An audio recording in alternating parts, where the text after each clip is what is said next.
we learned that shutter speed has a relationship to exposure and it has an effect. We've also learned that aperture has a relationship to exposure and it has an effect. Now, the difference between the shutter speed's effect and aperture's effect is that the aperture's effect is also affected by other things. Depth of field is not just your aperture. Depth of field is to do with other things. And in my opinion, there's something even more important to depth of field than the aperture. Now, we're going to learn what are called the 4 rules to minimize depth of field. And this is the order that we are learning them in, okay? The order is very, very important. The first thing, if we want to make the background as blurry as possible, is we need to zoom in all the way. If we're using a zoom lens, obviously if we're not using a zoom lens, that's different. If we're using a zoom lens, we need to zoom in all the way. Okay? Second thing is we need to use the widest aperture, which is a high number or low number? A low number. Okay? Now what we need to do is we need to get our subject as close to us as possible. And the fourth and final thing is to have the subject far away from the background. Okay, so these are the 4 rules to minimize our depth of field. And these rules, when we're shooting portrait photography, these rules should be in the front of our mind at all time, to the point where they just become absolutely subconscious. Okay, number 1 is we zoom in all the way. Number 2 is we open up our aperture to be as wide as possible. Number 3, we get as close to our subject as we can. And number 4, we have our subject as far from the background as possible. Now let's just look at these very quickly. Focal length. This image is shot at f4. Is that a big hole or a small hole? Big hole, which means a long depth of field or a shallow depth of field? Shallow depth of field. However, we can see that this guy in the front is pin sharp and the guy in the back is pin sharp. How did that happen? The way that happened is because we're using a very wide focal length. This is shot at 24 millimeters. Remember focal length? 24 millimeters is a wide angle, and the higher the number, until say 200 millimeters, which is considered a telephoto lens, that would be a very narrow angle.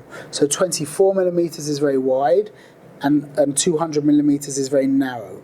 Okay, this image is taken with a 24 millimeter lens, which means even though the people in the background are far away, relatively, they're still in focus.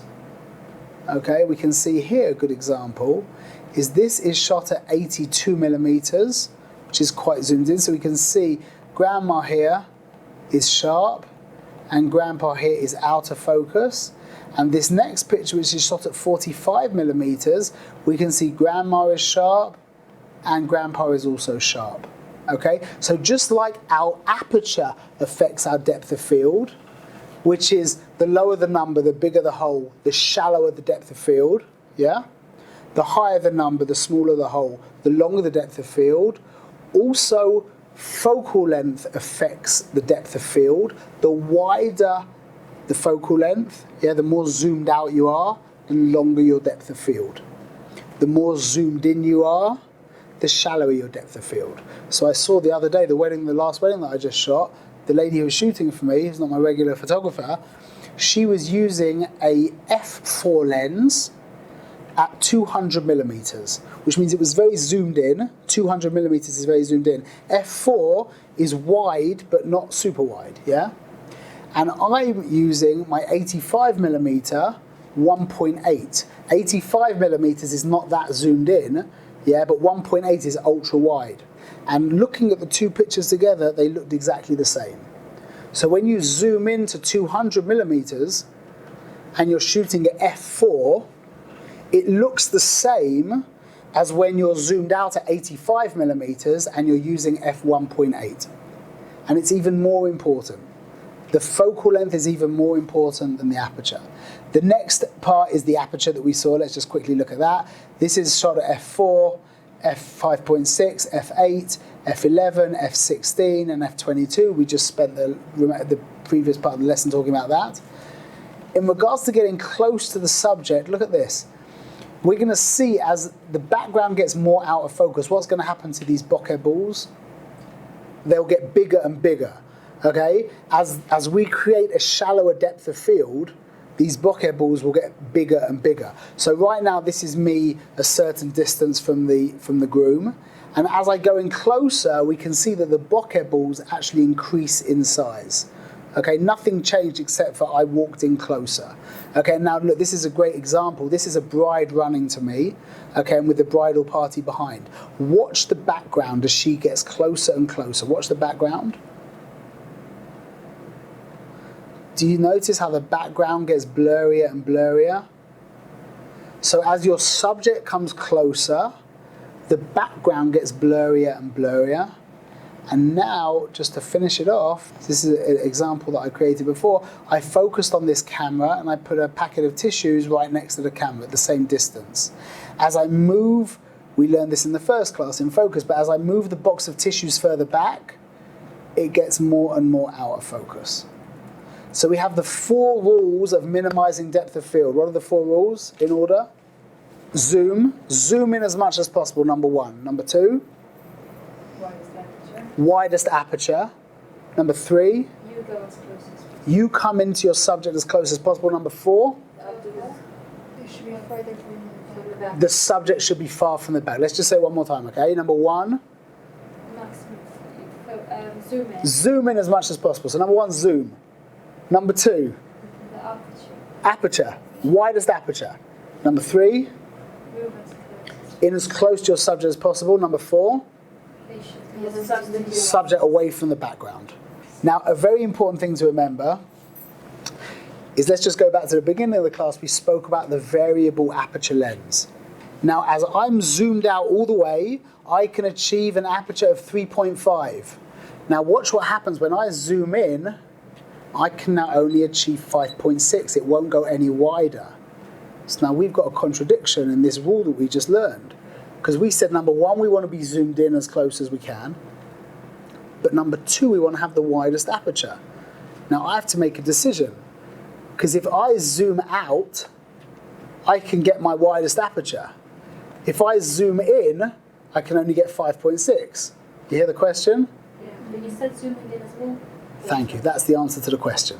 The answer to the question is, it's better to be zoomed in all the way when we're using a variable aperture lens. It's better to be zoomed in all the way with a slightly smaller aperture than to be zoomed out with a slightly wide aperture. To get the best depth. To get the best depth of field, to get the shallowest depth of field. That's number 1. Okay, this is why the order is so important.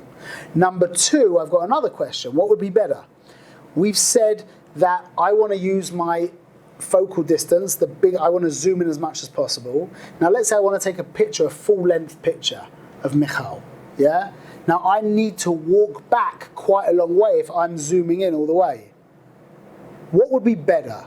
That I zoom in all the way and I walk back, or I zoom out all the way and I come in close, because we can see number 3 is that I come in as close as possible. So the answers are all in this order. Every problem that we have is answered within the order. Zoom is the first most important. Okay, now that might mean that we end up with a slightly smaller aperture.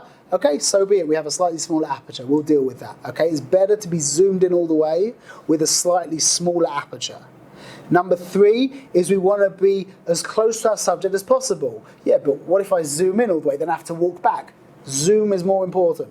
Okay, we zoom in all the way and we walk back until we come in as close as we can, but without zooming out. And finally is we have our background away from the subject. We've now learned shutter speed and aperture, yeah? And we put it together. Now this is it coming together, okay? The door analogy. The door analogy works like this. To get Hyla to feel comfortable for your temperature, for your body temperature, we need to open the door 100%, yeah, for 5 minutes. Okay? If the door's open 100% for 5 minutes, you're going to end up feeling comfortable. That means that if I have the door open only 50%, now how long will I need to keep the door open? 10 minutes. Yeah? If I have the door open only 25%, now how long? 20 minutes. 20 minutes, yeah? And if I have the door open 12.5%, I would need to have the door open for 40 minutes, yeah? So to let in enough air to get you feeling comfortable, at 100%, I need it open for 10 minutes. That would mean at 50%, I only need the door open for 20 minutes. I will need the door open for 20 minutes. At 25%, I'll need the door open for 40 minutes. Anyone sees how that relates to shutter and aperture? To shutter speed and aperture? The wider the hole, the less time we need. The smaller the hole, the more time we need. That is the relationship between shutter and aperture. Class 4, Chapter 4, the 4 rules to minimize depth of field and the door analogy.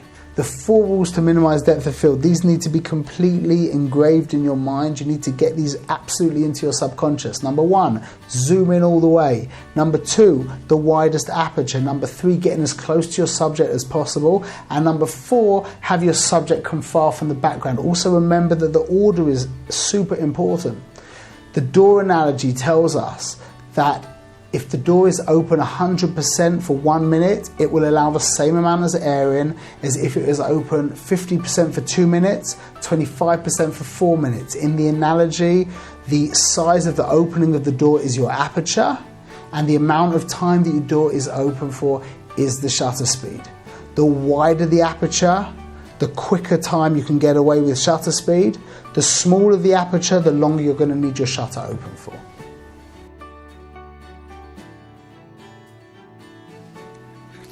AV stands for aperture value. It's also known as aperture priority. What that means is that when I have access now with my dial, I have access to my aperture. The camera is going to take care of the shutter speed. You can see here, I only have access to the aperture. Once I activate the camera, you can see that the camera is now changing the shutter speed accordingly as I'm changing my aperture. AV is an automatic mode.